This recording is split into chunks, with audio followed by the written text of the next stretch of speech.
اللہ تبارک و تعالیٰ اپنی لارحم کتاب قرآن پاک میں ارشاد فرماتا ہے وَلِكُلٍّ وِجْهَةٌ هُوَ مُوَلِّيهَا فَاسْتَبِقُوا الْخَيْرَاتِ صدق اللہ المولانا و مولاہ العظیم۔ اللہ تعالیٰ اس میں ارشاد فرماتا ہے کہ ہر بندے کے لیے، ہر شخص کے لیے ایک جہت ہے، ایک سمت ہے، ایک قبلہ ہے، ایک رخ ہے، تو تم نیکیاں کرنے میں ایک دوسرے سے سبقت لے جاؤ، نیک کام کرنے میں، نیکیاں کرنے میں ایک دوسرے سے سبقت لے جاؤ۔ یہ ہے پیغام قرآن کا، اللہ کا، کہ ہم نے دنیا میں رہ کر نیکیوں کے حوالے سے مقابلہ کرنا ہے، اور یہ مقابلے کا، کمپٹیشن کا جو حکم دے رہا ہے وہ اللہ دے رہا ہے۔ دنیاوی اعتبار سے مقابلہ کرنا درست نہیں ہے، لیکن دینی اعتبار سے مقابلے کی پرمیشن خود اللہ تعالیٰ دے رہا ہے، اور یہی طریقہ کار مسلمانوں کا، صحابہ کرام کا بھی رہا ہے کہ وہ نیکیوں میں ایک دوسرے سے سبقت لے جانے میں جلدی کیا کرتے تھے اور نیکیوں پر حریص ہوا کرتے تھے۔ اور چونکہ پرفتن دور ہے، ہمارے ہاں بے عملی بہت زیادہ پائی جاتی ہے، بے عملی کا بازار گرم ہے، دنیا کی محبت نے گھر کر دیا، دنیا کے جھنجھٹوں سے چھٹکارا بندے کو نہیں مل رہا۔ اگر دنیاوی مصروفیات ہم نے اپنے گلے میں ڈالی ہیں تو اس سے جان چھڑا کر نیکیوں کی مصروفیات اختیار کرنا بھی ہمارے اختیار میں ہے۔ ہم کر سکتے ہیں، ہم نمازوں کی پابندی کر سکتے ہیں، کمزور نہیں ہیں، ہم قرآن پاک سیکھ بھی سکتے ہیں، قرآن پاک کی تلاوت کر بھی سکتے ہیں، ہم کمزور نہیں ہیں، ہم اللہ تعالیٰ کی راہ میں صدقہ و خیرات بھی کر سکتے ہیں، مال دیا ہے، جتنا دیا ہے اللہ نے دیا ہے، اللہ کی راہ میں دیں گے، اللہ اجر دے گا، ہم کمزور نہیں ہیں، ہم یہ بھی کر سکتے ہیں، ہم اللہ تعالیٰ کو راضی کرنے میں وقت نکال سکتے ہیں، کمزور نہیں ہیں، لیکن شیطان نے کمزور کر دیا ہے، دنیاوی مسائل نے کمریں توڑ دی ہیں، دنیاوی معاملات نے ہمیں کمزور کر دیا ہے، اور جب کھلی ہوا سویرا کے تحت اگر ہم آج بھی کمر بستہ ہو جائیں تو رمضان المبارک آ رہا ہے، یہیں سے بندہ شروعات کر لے، روزوں کے ذریعے سے، نمازوں کے ذریعے سے اللہ کو راضی کرنے کے لیے تلاوت قرآن کرے، آخرت کی فکر پیش نظر رکھے، تو انشاءاللہ جتنا زندگی باقی ہے وہ نیک کاموں میں گزرے گی، اور یہیں سے مقابلہ شروع ہو جائے گا کہ میں اللہ تعالیٰ کے حکم پر عمل کرنے والا بھی بن جاؤں گا، اللہ تعالیٰ کو راضی کرنے والا بھی بن جاؤں گا۔ پہلا مرحلہ ہے اپنا عمل، اپنی ذات، اپنی فکر، تو اپنی موت کو مت بھول کر سامان چلنے کا، زمین کی خاک پر سونا ہے، اینٹوں کا سرانا ہے، نہ بیلی ہو سکے بھائی، نہ بیٹا باپ تیمائی، تو کیوں پھرتا ہے سودائی؟ عمل نے کام آنا ہے، جس عمل نے کام آنا ہے وہی عمل میں نے بجا لانا ہے، میں نے کرنا ہے، دنیا میں رہ کر وہ عمل کرنا ہے، اللہ تعالیٰ کو راضی کرنا ہے، فکر آخرت کرنی ہے، اور اپنی زندگی سنوارنی ہے، تاکہ مرنے کے بعد مجھے ارمان نہ ہو اس بات کا کہ اللہ تبارک و تعالیٰ میرے ساتھ کیا سلوک فرمائے گا۔ دنیا میں کام کرنے کے بعد اچھی امید رکھی جائے، ہم کام نہ کرنے کے بعد اللہ کی ذات پر امید رکھتے ہیں، گویا کہ ہم لازم کر رہے ہوتے ہیں، اس بات پر زور دے رہے ہوتے ہیں کہ اللہ پر لازم ہے، اللہ پر ضروری ہے، اللہ پر واجب ہے، اللہ پر فرض ہے کہ وہ ہم بخش ہی دے، اللہ پر ہم واجب قرار دے دیتے ہیں کہ ہم جیسے بھی کام کریں، ہم جس طرح بھی زندگی گزاریں، ہم جس طرح بھی نافرمانیاں کریں، جس طرح بھی نافرمانیوں کا بازار گرم کریں، اللہ نے بخش دینا ہے۔ کیوں بخش دینا ہے بھائی؟ میں تو مسلمان ہوں، میں تو ایمان والا ہوں۔ ایمان والوں کے کام یہی ہوتے ہیں کہ وہ لوگوں کو دھوکہ دیں؟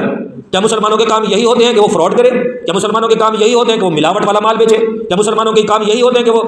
بھرے بازار میں، سرے محفل، محلے کے اندر رہ کر آزان ہو رہی ہو اور یہ اپنے کام کو جا رہا ہو؟ یہ مسلمانوں کے کام نہیں ہوتے۔ مسلمانوں کے کام ہوتے ہیں جب آزان ہو جائے تو ساری مصروفیات چھوڑ کر رب کے حضور جھک جائے، رب کی بارگاہ میں آ جائے، پھر اس کے بعد معاشرتی معاملات کے اندر جہاں جہاں جس طرح وہ کام کر رہا ہے اس کو مینٹین کرتا جائے، شریعت کے مطابق، اسلام کے مطابق، دین کے مطابق، اللہ کے حکم کے مطابق، رسول اللہ کے فرامین کے مطابق۔ پھر وہ امید رکھے کہ اللہ میں نے کوشش کی ہے سدھرنے کی، میں نے کوشش کی ہے نیک بننے کی، میں مسلمان ہوں، امید کرتا ہوں اللہ تو بخش دے گا۔ لازم نہیں کیا اللہ پر اس مسلمان نے، اور لازم کچھ کرنا بھی نہیں، چاہے وہ بے نیاز ذات ہے، چاہے تو نیک بندے کو پکڑ کے جہنم میں ڈال دے، اللہ سے پوچھنے والا کوئی نہیں ہے، چاہے تو کسی گنہگار کو جنت میں ڈال دے، تب بھی اللہ سے پوچھنے والا کوئی نہیں ہے۔ یہاں تو حال یہ ہے کہ کام زندہ کے کیے اور ہمیں شوق گلزار ہے، کیا ہونا ہے؟ کام ہمارے دوستیوں والے، کام ہمارے رب کو ناراض کرنے والے، لیکن ہم امید کیا رکھ کے بیٹھے ہیں؟ اللہ تو بخش دے گا، اللہ تو معاف کر دے گا۔ امید اس وقت رکھی جاتی ہے کہ جب پلے کچھ ہو، کام کچھ ہو، تو شاید آخرت جمع ہو، اللہ کی فرما برداری کرتے ہوئے اس نے زندگی گزارے، پھر نادم ہو کر کہے اللہ میں نے غلطیاں بھی تو کی ہوں گی، میں نے کوتاہیاں بھی تو کی ہوں گی نا، لیکن میں نے کوشش کی تجھے راضی کرنے کی، لیکن میں نے کوشش کی دین پر عمل کرنے کی، سر تسلیم خم کرنے کی، کیونکہ میں نے کوشش کی ہے نیک بننے کی، کوشش کی ہے تجھے راضی کرنے کی، تو میرے اعمال قبول کرتا ہے، مردود کرتا ہے، تو بے نیاز ذات ہے اللہ۔ لیکن ہمارے حالات دیکھ کر ایسا لگتا ہے کہ ہم جس طرح کی چاہیں من پسند زندگی گزاریں، اللہ نے ہمارا کچھ نہیں بگاڑنا، ہم جس طرح کی نافرمانیاں کریں اللہ ہمارا کچھ نہیں بگاڑ سکتا۔ یہ سوچ بن چکی ہے، یہ سوچ بن گئی ہے کہ اللہ تعالیٰ کو رحیم، کریم، رحمان والی صفت کو دیکھ کر ہم باولے ہو گئے ہیں، ہم پاگل ہو گئے ہیں، ہم بے وقوف بھی ہو گئے ہیں، ہم نافرمان بھی ہو گئے ہیں، ہم احمق بھی ہو گئے ہیں۔ کیوں؟ اللہ کا رحیم ہونا، کریم ہونا، رحمان ہونا کیا اس بات کی دلیل ہے کہ ہمیں ہماری اس گناہوں والی پوزیشن میں ہمیں معاف کر دے گا، ہماری گناہوں بھری زندگی گزارنے والی حالت پر پردہ ڈال دے گا. معاشرتی اعتبار سے سلیقہ جو سکھایا گیا ہے وہ گزارتا چلا جائے, اللہ کی فرما برداری کرتا جائے, پھر اللہ پر رحمت کی امید باندھے, پھر اللہ کی رحیمی, اللہ کی کریمی, اللہ کا رحیم اور کریم ہونا پھر قیامت والے دن نظارے دیکھے جائیں. ابو درداء رضی اللہ تعالیٰ عنہ سے روایت ہے, حضور رسول اللہ صلی اللہ تعالیٰ علیہ وآلہ وسلم فرماتے ہیں کہ ایک شخص کو نا قیامت والے دن لایا جائے گا, پھر اللہ تعالیٰ فرشتوں کو حکم دے گا کہ اس کے صغیرہ گناہ اس پر پیش کرو. جب فرشتے صغیرہ گناہ اس بندے پر قیامت والے دن پیش کریں گے نا تو وہ گھبرا جائے گا, وہ پریشان ہوتا جائے گا, وہ دل ہولا کرتا جائے گا, وہ پیچھے ہٹتا جائے گا, اور وہ گناہ فرشتہ سنائے گا کہ فلاں جگہ فلاں وقت فلاں ٹائم تو نے یہ گناہ کیا. بندہ اقرار کرے گا کیونکہ اور کوئی چارہ ہی نہیں ہوگا, کیونکہ ساری کتاب نام اعمال کی وہاں کھلی ہوئی ہوگی, اور ابتدا صغیرہ گناہوں سے اللہ تعالیٰ فرمائے گا اور کہا صغیرہ گناہ یہ تو نے کیا تھا, بولا ہاں میں نے کیا تھا, یہ کیا تھا, لیکن دل اس کا بیٹھا جا رہا ہوگا, گھبراہٹ اس کی بڑھتی چلی جا رہی ہوگی, اور ذہن میں وہ سوچے گا, اس کا دل بیٹھا جائے گا اور وہ گھبرائے گا کہ یہ تو صغیرہ گناہ مجھ پر پیش کیے جا رہے ہیں اور میں منکر نہیں ہو رہا, میں گھبراہٹ کے مارے انکار بھی نہیں کر رہا, بات تو سچ ہے, یہ میں نے کام کیے ہیں سارے. وہ گھبراہٹ اس وجہ سے رہا ہوگا کہ یہ تو صغیرہ گناہوں کی لسٹ جاری ہو گئی ہے, مجھ پر پیش کیے جا رہے ہیں, ابھی تو کبیرہ گناہ بھی باقی ہیں جو مجھے یاد بھی ہیں, میرے ذہن میں بھی ہیں. صغیرہ کے بعد تو کبیرہ کی باری آنے والی ہے, میرا تو کچھ نہیں بننے والا, میرا تو کچھ نہیں ہونے والا. تو اللہ تعالیٰ صغیرہ گناہ ختم کرنے کے بعد فرشتوں کو حکم دے گا, اے فرشتے اس کے صغیرہ گناہوں کو نیکی میں تبدیل کر دو, نیکی میں تبدیل کر دو. اب یہ جو گھبرایا ہوا تھا, دل چھوٹا کیا ہوئے تھا اور مایوس تھا اور کبیرہ گناہوں کو یاد کر کے پریشان ہو رہا تھا کہ اب تو کبیرہ گناہوں کی باری آنے والے, لگتا ہے کہ جلدی ہی دوزخ میں جانا ہے. پھر وہ بندہ کہے گا یا اللہ یہ تو صغیرہ گناہ تو نے پیش کیا ہے, کبیرہ تو مجھ پر پیش نہیں کیے نا, وہ تو پیش کر دے. مطلب کیا ہوا کہ کبیرہ گناہوں کی لسٹ بھی جاری کی جائے تاکہ اس کو بھی نیکی میں بدل دیا جائے, تاکہ میری نیکیاں بڑھ جائیں, میری نیکی میں اضافہ ہو جائے. تو یہ پس منظر قیامت کا حضور نے بتایا. اور ابو درداء راوی ہیں, عرض کرتے ہیں کہ جب رسول اللہ نے یہ والی بات سنائی کہ جب وہ بندہ کہے گا قیامت والے دن کہ اللہ میرے تو کبیرہ گناہ بھی ہے وہ تو پیش نہیں کیے, تو رسول اللہ اتنا مسکرائے کہ داڑیں مبارک آپ کی نظر آنے لگی. یہ ہے اللہ تعالیٰ کا کرم جو قیامت والے دن اللہ دکھائے گا, لیکن وہ بے نیاز ہے, چاہے تو گناہ گاروں کو بخش دے, چاہے تو نیکوکاروں کو دوزخ میں ڈالے, اس سے پوچھنے والا کوئی نہیں. فاستبقوا الخیرات, اللہ فرماتا ہے کہ تم نیکیوں میں سبقت لے جاؤ ایک دوسرے سے. الذی خلق الموت والحیات لیبلوکم ایکم احسن عملا وهو العزیز الغفور. اللہ فرماتا ہے میں نے موت اور زندگی کو اس لیے پیدا کیا تاکہ تمہاری جانچ ہو کہ تم میں سے کس کا عمل بہتر ہے. ایک جگہ فرمایا کہ کس کا عمل بہتر ہے تاکہ تم عمل کرنے میں جلدی کرو, عمل کرنے میں ایک دوسرے سے آگے نکل جاؤ. اور مقصد حیات اللہ نے بندوں کو بتا دیا کہ تم نے عمل بجا لانا ہے, تم نے عمل دکھانا ہے, تم نے عمل کرنا ہے, ایک دوسرے سے آگے نکلنا ہے. اور ایک جگہ یہاں فاستبقوا الخیرات کہ تم ایک دوسرے سے سبقت لے جاؤ نیکیاں کرنے میں اور نیک کام کرنے میں ایک دوسرے سے آگے بڑھو. تیسرے مقام پر اللہ تعالیٰ تبارک تعالیٰ فرماتا ہے وما خلقت الجن والانس الا لیعبدون, میں نے جنوں کو اور انسانوں کو اس لیے پیدا کیا تاکہ وہ میری عبادت کریں. یہاں بھی عبادت, وہاں بھی عبادت, اور اس آیت میں بھی عبادت. تو کمپٹیشن کا میدان ہے لگا ہوا. اب اس میں ہم نے بجائے اس کے کہ ہم نیک کام میں ایک دوسرے سے آگے نکلیں, اس کا الٹ ہو گیا کہ ہم نیک کام کی بجائے ہم برے کاموں میں ایک دوسرے سے آگے نکلنے کی کوشش کر رہے ہیں. مال کے اعتبار سے ایک دوسرے سے آگے نکلنے کی کوشش کر رہے ہیں, پراپرٹی بڑھانے میں ایک دوسرے سے آگے بڑھنے کی کوشش کر رہے ہیں, بینک بیلنس بڑھانے میں ایک دوسرے سے آگے نکلنے کی کوشش کر رہے ہیں, عہدے کے اعتبار سے ایک دوسرے سے آگے نکلنے کی کوشش کر رہے ہیں, منصب کے اعتبار سے ایک دوسرے سے آگے نکلنے کی کوشش کر رہے ہیں. مطلب دنیاوی اعتبار سے جس کی کوئی اہمیت ہی نہیں, دنیاوی اعتبار سے جس کا کوئی ذکر ہی نہیں. اور اللہ تبارک تعالیٰ نے ارشاد فرمایا کہ دنیا تو آزمائش ہے, دنیا کی اوقات, دنیا کی حیثیت میرے آگے مچھر کے پر کے برابر بھی نہیں ہے. اللہ تعالیٰ قرآن پاک میں فرماتا ہے, جس کا مفہوم عرض کر رہا ہوں, ایک طرف اللہ تعالیٰ فرماتے ہیں دنیا کی اہمیت اور اس کی اوقات وقت میرے آگے مچھر کے پر کے برابر بھی نہیں, یعنی کوئی اللہ کے نزدیک اہمیت نہیں. اور جس چیز کی اللہ کے حضور اہمیت نہیں ہے اس کو ہم نے اہم سمجھا ہوا ہے. اور اللہ نے فرمایا کہ یہ اولاد, یہ مال, یہ اسباب اور مال و متاع تمہارے لیے آزمائش ہے, تمہارے لیے فتنہ ہے. اور اس فتنے کے پیچھے ہم پڑے ہوئے ہیں اور مقابلے کا میدان سجا دیا. رسول اللہ صلی اللہ تعالیٰ علیہ وآلہ وسلم نے ارشاد فرمایا الدنیا ملعونۃ ملعون ما فیہا الا ما کان للہ منہا. فرماتے ہیں کہ یہ دنیا لعنتی ہے, مردود ہے, اور اس میں جو کچھ بھی ہے وہ بھی مردود ہے, مگر یہ کہ جو اللہ کے لیے کام کیا جائے وہ مردود نہیں ہے, وہ مقبول ہے, وہ ہے ہی عبادت, وہ ہے ہی نیک کام, وہ دنیا رہا ہی نہیں, وہ تو دین بن گیا. اور دین کی اہمیت دنیا میں بھی ہے, قبر میں بھی ہے اور آخرت میں بھی ہے. اور دین نے ہی ہمیں چھڑوانا ہے, اسلام نے ہی ہمیں چھڑوانا ہے, اور اللہ کی حضور ہمارے درجات کی بلندی کا ذریعہ بننا ہے. نماز نے ہمیں چھڑوانا ہے اور درجات کی بلندی کا ذریعہ بننا ہے. اور اس چیز کو پیش نظر رکھتے ہوئے اب غور سے دیکھیں کہ ایک طرف دنیا ہے اور ایک طرف دین ہے. دین بھی ایک میدان سمجھ لیں, پلیٹ فارم سمجھ لیں, دنیا بھی ایک پلیٹ فارم سمجھ لیں, ایک جگہ سمجھ لیں, ایک میدان سمجھ لیں. اب کمپٹیشن ادھر زیادہ ہو رہا ہے دنیا کی طرف, ایک دوسرے سے آگے نکلنے کی کوشش کریں. ڈزنٹ میٹر کہ وہ کس طرح آگے بڑھنے کی کوشش کرے, گناہ کر کے, حلال حرام کا فرق کیے بغیر, گدنوں پر پاؤں رکھ کے, ٹانگیں کھینچ کے, کسی کو نیچا دکھا کے, کسی کو حقیر سمجھ کے, کسی کو قتل کر کے وہ آگے بڑھنے کی کوشش کر رہا ہے, رشوت لے کر آگے بڑھنے کی کوشش کر رہا ہے, سود لے کر آگے بڑھنے کی کوشش کر رہا ہے. کوئی اس کے یہاں اصول نہیں ہے. اور ایک طرف نیکیوں کا میدان لگا جس کے بارے میں اللہ نے فرمایا فاستبقوا الخیرات, تم نیکیوں میں ایک دوسرے سے سبقت لے جاؤ. حضرت عمر رضی اللہ تعالیٰ عنہ تبوک رکوع کے موقع پر جب حکم ہوا کہ مال لے آؤ، رائے خدا میں صدقہ کرو، خیرات کرو، تو آپ گھر کا آدھا مال لے کر کے آ گئے، اور مقابلہ جب نیکیوں کا ہوتا تھا صدیق اکبر کہتے ہیں میں کہ پیچھے رہوں، گھر کا سارا مال لے کر حضور کے قدموں میں پیش کر دیا۔ یہ ہے نیکیوں میں سبقت لے جانا، یہ ہے نیکیوں میں آگے نکل جانا، یہ ہے نیکیوں میں بڑھ چڑھ کر حصہ لینا۔ بعض صحابہ ایسے ہوتے تھے جو جہاد جانے کے لیے نا وہ کمپٹیشن گھر میں کرتے تھے۔ باپ اگر گھر میں ہوتا تو باپ بیٹے کو کہتا تو گھر میں رہے میں جہاد پر جاتا ہوں، بیٹا کہتا نہیں باپ تو بوڑھا ہو گیا تو گھر میں رہے، تو ضعیف ہو گیا تو گھر میں رہے، تو بہادری کے جوہر نہیں دکھا پائے گا، میں جوان ہوں میرا کھولتا خون ہے میں جہاد میں جاؤں گا۔ یہ ہے نیکیوں میں ایک دوسرے سے سبق لینا۔ گھر میں جھگڑے ہوتے تھے، ہمارے گھر میں جھگڑے ہوتے ہیں مال پر، ہمارے گھر میں جھگڑے ہوتے ہیں بھوک پر، ہمارے جھگڑے ہوتے ہیں روٹی پر، ہمارے جھگڑے ہوتے ہیں پیسوں پر، ہمارے جھگڑے ہوتے ہیں کمائیوں پر، ہمارے جھگڑے ہوتے ہیں اولاد پر، ہمارے جھگڑے ہوتے ہیں میاں بیوی کے درمیان، ہمارے جھگڑے ہوتے ہیں اہل محلہ کے ساتھ، شکر رنجی ہو جائے، روٹھی رنجی ہو جائے، جھگڑا ہو جائے، فساد ہو جائے، کوئی بھی ہو جائے، اس طرح کے جھگڑے ہوتے ہیں۔ لیکن دیکھو نا صحابہ کرام کی سیرت کو، وہ کس بات پر جھگڑ رہے ہیں۔ اور غریب تو جھگڑتا تھا کہ یا رسول اللہ میرے پاس مال نہیں ہے لیکن جذبہ ایمانی تو سلامت ہے، مجھے بھی پرمیشن دے میں جہاد میں جاؤں۔ تو اس طرح کے جذبات کا اظہار کرتے ہیں۔ ان کے پیش نظر رب کا قرآن تھا، رب کا فرمان سب فاستبقوا الخیرات کہ تم نیکیوں میں ایک دوسرے سے سبقت لو، نیکیوں میں ایک دوسرے سے آگے بڑھو۔ بعض صحابہ اگر 1/3 قرآن پاک پڑھتے تھے تو بعض آدھا قرآن پڑھتے تھے، بعض اگر آدھا پڑھتے تھے تو بعض ایک پڑھتے تھے۔ کیوں؟ کہ ایک دوسرے سے آگے نکلنے کا جذبہ، ایک دوسرے سے آگے نکلنے کی کوشش۔ اگر بعض صحابہ آدھی رات 1/3 رات عبادت کرتے تھے تو بعض صحابہ پوری رات عبادت کرتے تھے کہ ہم نے نیکیوں میں ایک دوسرے سے سبقت لے جانا ہے، ہم نیکیوں میں ایک دوسرے سے آگے نکل جانا ہے۔ بزرگان دین کی سیرت اٹھا کر لے گئے بھائی، ان کے پیش نظر یہی قرآن تھا، یہی رب کا کلام تھا، یہی رب کا فرمان تھا کہ فاستبقوا الخیرات، تم نیکیوں میں ایک دوسرے سے آگے نکل جاؤ۔ ہم نے قرآن پاک تو کبھی کھول کر پڑھا نہیں ہے، ہم نے قرآن پاک کی کبھی تلاوت ہی نہیں کی، اور قرآن پاک کو کبھی صحیح سیکھا بھی نہیں کہ قرآن پاک کو پڑھنا کیسے ہے۔ نماز میں آتے تو ہمیں سورہ فاتحہ نہیں آتی، قل واللہ احد نہیں آتی، اور دعائے قنوت نہیں آتی، جنازہ میں کھڑے تو جنازے کی دعا نہیں آتی۔ یہ ہے آج کا مسلمان، یہ خود لڑکھڑا رہا ہے، خود جوش ایمانی اس کا بالکل فیل ہو گیا ہے، جوش ایمانی اس کا ختم ہو گیا ہے۔ یہ مقابلے کے قابل آج مسلمان رہا کہاں ہے؟ میدان تو آج بھی ایمان کا، اسلام کا گج گج کے سجا ہوا ہے۔ آئے نہ کوئی مرد قلندر مقابلہ کرنے کے لیے،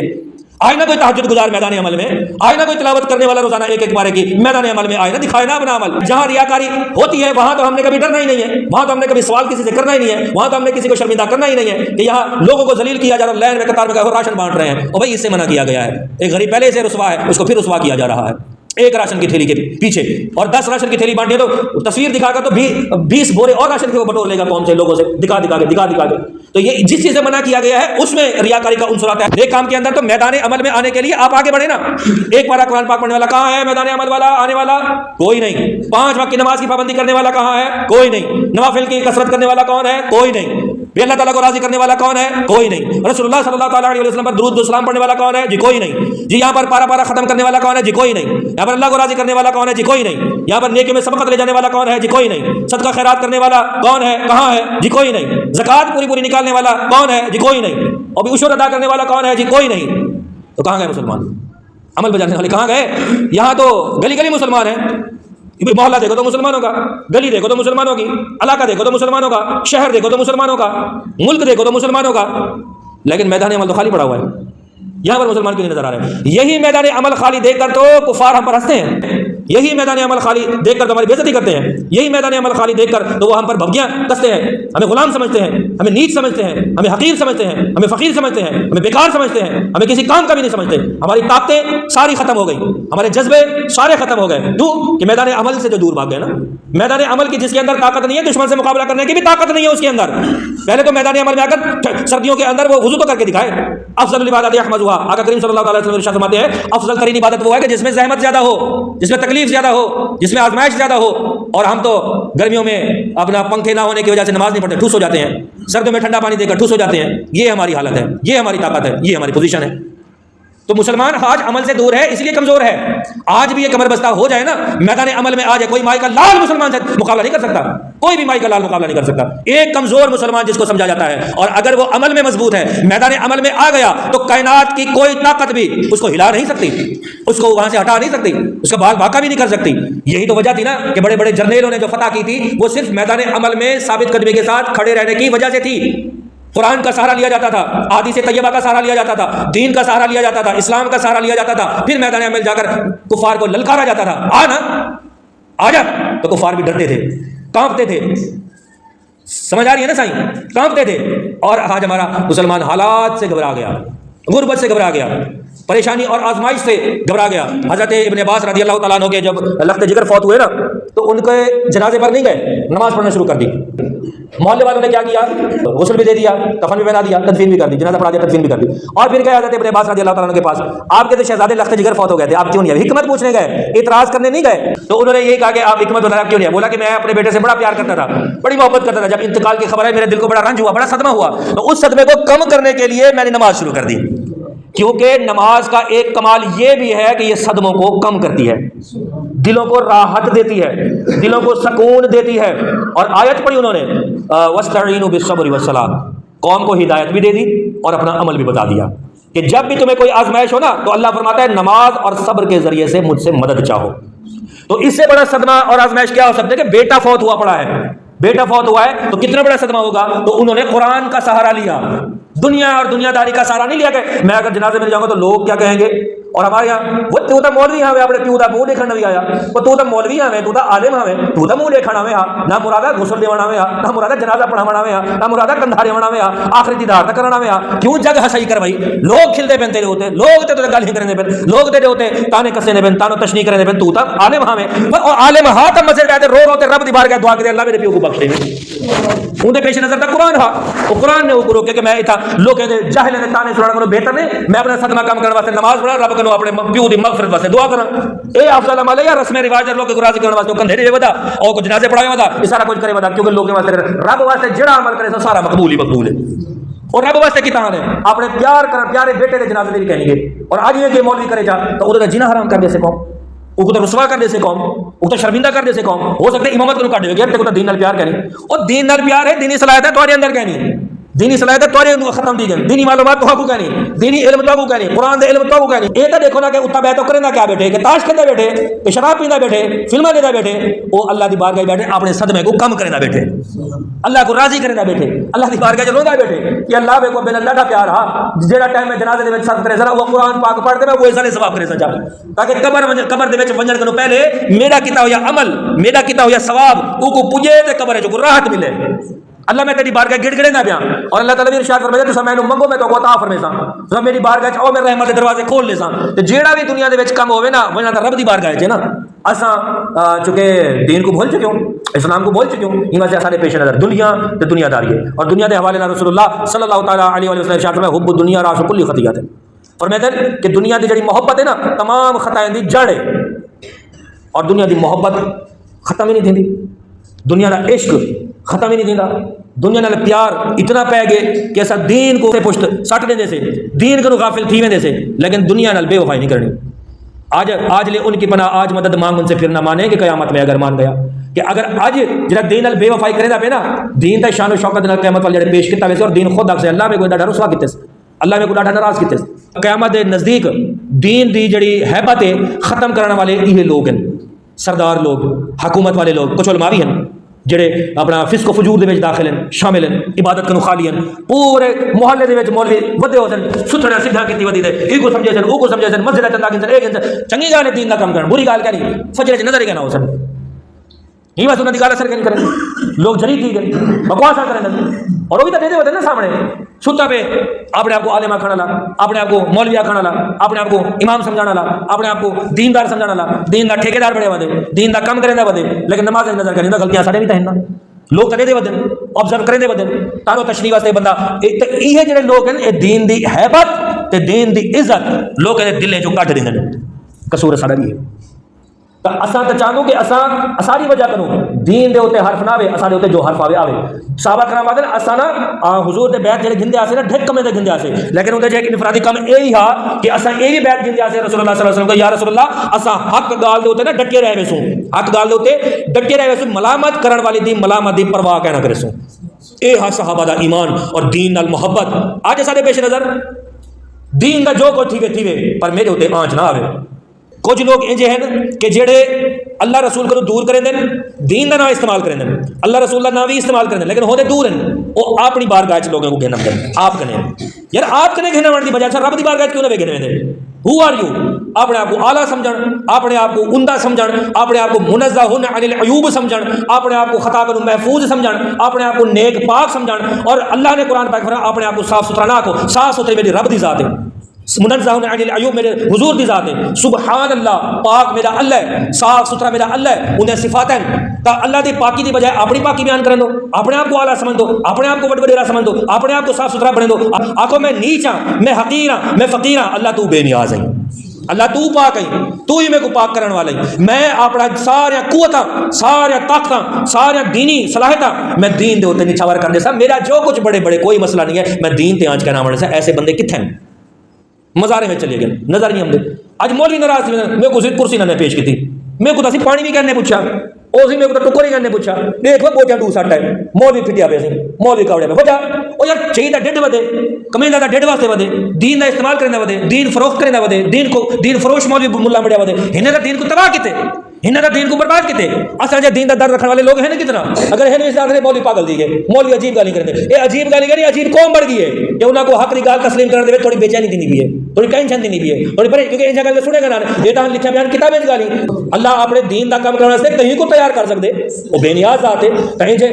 ڈھگ ودن جڑے دین دا درد رکھی ودن دین کو پروموٹ کرنے ودن دین دی حفاظت کرنے ودن اسلام دی خدمت کرنے ودن ہنہ لوگ دی خدمت کرو ہنہ لوگ کی عزت کرو رسم و رواج کو پروموٹ کرنے والے نہیں میں تو سمجھتا کہ انہوں کو سلو بھی نہ یا پیٹ چاہیے ودے ڈیڑھ چاہیے ودے اور ویل گول نہ کرو ناراض اگلی کو خانے جمدا ہی گئے وجہ اسے کیا سارے بھوکے نہ نہ مراد اٹھے گئے وہ تو قرآن پڑھتا بیٹھا میں ہو سکتا ادب کتنی بیٹھو میں قرآن پاک دا تو قرآن کا پیغام سنا بنا تو کمزور گالی کرے کر پہ گئی تو مضبوط بن مضبوط گالی کر جیڑا بھی اپنا نہیں آمدا پیا سمجھو قرآن چھوڑ دے ادب کرنا بیٹھے نا وہ نہیں اٹھتا پیا اور اٹھے تو 10 روپے پیچھے تو قرآن کو دعوت لے کھڑے 10 روپے پیچھے تو مطلب کہ لوگوں کو سنوئی بیٹھی وہ پیلی شرٹ وہ نیلی شرٹ اوئے اوئے گنجا او مرنجا کتنا ٹائم ضائع کر دینے صرف یہ ہڑا ہڑی کرنے ہوئے وہی تو بہتر نہیں تو رسول اللہ کا ایک فرمان سنا دے حضرت ابو ہریرہ کی روایت ہے رسول اللہ فرماتے ہیں کہ اللہ تعالیٰ فرماتے ہیں کہ اے بندہ اے انسان اے بنی آدم تو دین واسطے اپنے آپ کو فارغ کر کے تیرا سینہ میں غنا نال بھر دے سا بولا دولت میٹر کہہ نہیں کریں دی سینہ غنا کنو بھر گئے اللہ نے بھر دیتے دین دی خدمت کرنے والے دا سینہ اللہ نے غنا کنو بھر دے اگلی گال میں تیرا سینہ غنا کنو بھر دے سا اور رزق دے سارے دروازے تیرے ہوتے کھول دے سا کیا پرواہ تھی جی کو رب پالے کیا پرواہ کرے لوگے دی جنہاں رب خیال رکھے یا ایھا الذین آمنوا ان تنصروا اللہ ینصرکم ویثبت اقدامکم اللہ تعالیٰ فرمائے تو دین خدا دی مدد کرو اللہ تعالیٰ تمہاری مدد کرے سے لیکن اساں جام صاحب دی مدد دا لسٹ ہے اللہ کرے ایویں سونا بیان کرن لفافہ تگڑا ہو سے مددگار جام صاحب مددگار خان صاحب مددگار چودھری صاحب مددگار فلاں محلے والے مددگار عقیدہ کمزور ہو گیا اللہ پر یقین ختم ہو گیا توکل ختم ومن یتوکل علی اللہ فهو حسبہ جہاں ایمان ہے کہ میرا توکل اللہ تے مضبوط ہے میرے اللہ کافی ہے تو انہاں کافی سمجھنے کی کیا ضرورت ہے وہ کیا ضرورت ہے انہیں لوگ لبوا ہیں آنکھیں بند پھیلی ہیں جھولیاں کتنے مزے کی بھیک تیرے پاک در کی ہے منگتا کا ہاتھ اٹھتے ہی داتا کی دین تھی دوری قبول و عرض میں بس ہاتھ بھر کی ہے مانگیں گے مانگے جائیں گے منہ مانگی پائیں گے سرکار میں نہ ہے نہ حاجت اگر کی ہے اور میرے کریم سے اگر قطرہ کسی نے مانگا دریا بہا دیے ہیں دربے بہا دیے ہیں اچھا جی ٹائم لوکے دے ہوتے محتاج تھی شروع تھی نا تباہ یہ ساری ہوں جاڑے کو شروع تھا تو سب محتاج بڑھے تھا اللہ دے درد محتاج بڑھو محتاج بڑھے تھا رسول اللہ دے درد محتاج بڑھو تو آپ کو پتہ ہے کہ معراج تے ونجن تے ویلے بھی حضور کیا نہیں بھولئے اور عشق جڑا نا جبریل جہاں عشق بھی کئی پیدا نہیں کر دکھایا جبریل جڑے نال رہ کے نا معراج دے ہوتے پروٹوکول دے نال سدرۃ المنتہا دے بعد جبریل بھی آتے میں آگے تے ونجن میرے پر ساڑ ونجن تا ایندا پس منظر اعلی حضرت پیش کیویں کیتے تھکے تے روح الامی کے بعد چھٹا وہ دامن کہاں وہ پہلو رکاب چھوٹی امید ٹوٹی نگاہ حسرت کے ولولے تھے تبارک اللہ شان تیری تجھی کو زیبا ہے بے نیازی کہیں تو وہ جوش لنترانی کہیں تقاضے وصال کے تھے وہی ہے اول وہی ہے آخر وہی ہے ظاہر وہی ہے باطن اسی کے جلوے اسی سے ملنے اسی سے اس کی طرف گئے تھے کیا کرنے گئے تھے ہمارے لیے نماز کا تحفہ لینے گئے تھے آج نماز سانو نہیں پڑھی دی معراج کی شب تو یاد رکھا پھر حشر میں کیسے بھولیں گے اتار اسی امید پہ ہم دن اپنے گزارے جاتے ہیں لیکن نماز کیوں نہیں پڑھی یار معراج والے جاڑے ملیے پر نہ جلدی نا میں اٹھا میں تھوڑا ساتھ نہ چھوڑے گا روزہ کھڑا جبریل علیہ السلام حضور دے فراق کرو عشق کرو یہ بات تھکے تے روح المی کے بعد چھٹا وہ دامن کہاں وہ پہلو رکاب چھوٹی امید ٹوٹی نگاہ حسرت کے ولولے تھے بولا نگاہ اپنا امید ٹوٹی کیوں میں تو ونج نہیں سکتا میرا پیر جل ونجن نگاہ حسرت کے ولولے تھے چلو میں جے تک میری نظر میں محبوب بڈھے کھڑا اور محبوب دی اک دی ٹھنڈک نماز ہے اسب بیکار لوگ قدر نہیں کریں گے نماز دی بیکار لوگ حضور دے عشق دی قدر نہیں کریں گے دنیا چھوٹ ویسے بڑے آنسو پہ دھاڑا مرے سود وہ دھاڑ وہ چوری تھی گئی دھاڑ وہ لٹ گئے دھاڑ وہ برباد تھی گئی دھاڑ وہ یہ تو گیا وہ کری دھاڑ حضور دے عشق وچ بھی نکلی ہے کری دھاڑ نماز چھوٹے بنجان نال بھی نکلی ہے اللہ تعالیٰ میں کو تو عمل توفیق عطا فرماوے حضور دا عشق حقیقی عطا فرماوے سنت اللہ فرماؤ دے باقی اللہ تعالیٰ حاضر قبول فرمائے